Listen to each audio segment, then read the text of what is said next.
Last night's attack in Las Vegas and similar attacks in Orlando, Manchester, Nice, France have all shown the potential for terrorists to kill massive numbers of people by targeting massive events, concerts and gatherings like that. Is there anything we can do to keep these events safe? Dan Bongino is a former Secret Service agent. Aaron Cohen is a counterterrorism expert, and they join us tonight. Aaron, first to you.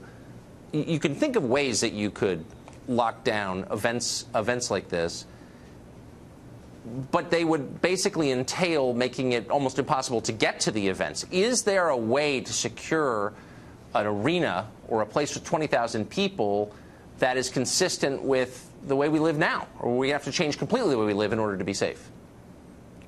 I don't think you have to change completely, Tucker. In fact, the Israeli model, which I think is extremely applicable to all soft targets here in the United States, including our airports, is very applicable. And the reason why is, let me give you an example. We don't have people take off shoes at airports. One of the most simple security elements that could have been applied here, or that needs to be applied moving forward with all venues related to soft targets where you have large crowds of people, had those bags been checked at that hotel, and I know that sounds crazy, but bag checks would have kept weapons from being brought up to those rooms. So the Israeli approach isn't necessarily designed to put a cork in people's lifestyle. There's a way to move security along efficiently, but that's also scientific but honest, and the security has to be honest. So bag checks could have easily kept guns from getting up to that 32nd floor. I mean, the guy had to carry ammunition, hundreds of rounds. He had to carry automatic weapons, which is what we know they were. They got to be put in bags. So bag checks would have been a very basic step, and I think that that's something that needs to be looked at. It's a big deal, though. I mean, spend a week in Israel. I like Israel, but you go to Israel, it's not like the United States at all. I mean, they don't have freedom of movement like we do. I mean, that's a different level of security. Dan Bongino, are Americans ready for that? It's doable. I mean, it's doable. It works, but are Americans ready for it, Dan?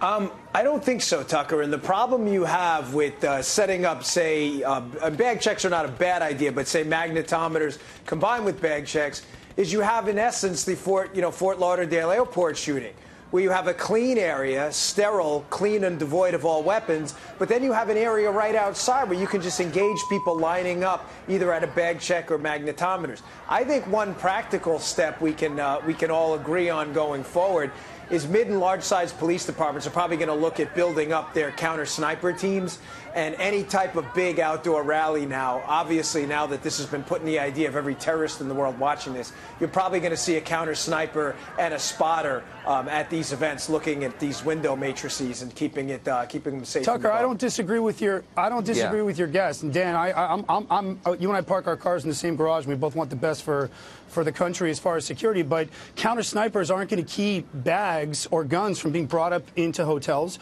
They're not going to keep them from getting up to the 32nd floor. They're not going to keep weapons and guns or explosives from being brought into the actual event itself. Here's the thing that I would be advising President Trump at this point with the soft targets, if I may, Tucker, very quickly.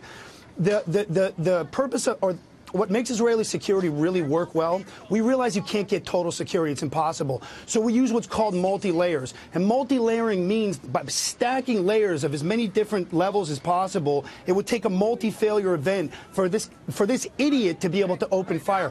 I agree that a designated marksman in elevated positions is definitely something you want to have when you have a hotel overlooking, 90 floors or 80 floors or 60 floors overlooking a crowd of 22,000 people. But this is how long it takes for me to check a bag. Excuse me, sir. Could you do me a favor? I need you to open that up for me, and then the valet will take that up to your room for me. Thank you so much. And if you could, we're just going to have you, if you could have your ID ready when you check in. And all of your guests, they just need to show IDs when you check in. It literally takes a minute. You're the politest security guard I've ever dealt with in the Middle East. I will say that's not the way it actually works. Sorry, I've spent a lot of time there.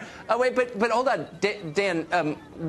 Is someone thinking deeply about why this is happening? Before we turn the country into a police state to avoid things like this, maybe we should know why these things are recurring. Are there big brains working on that question?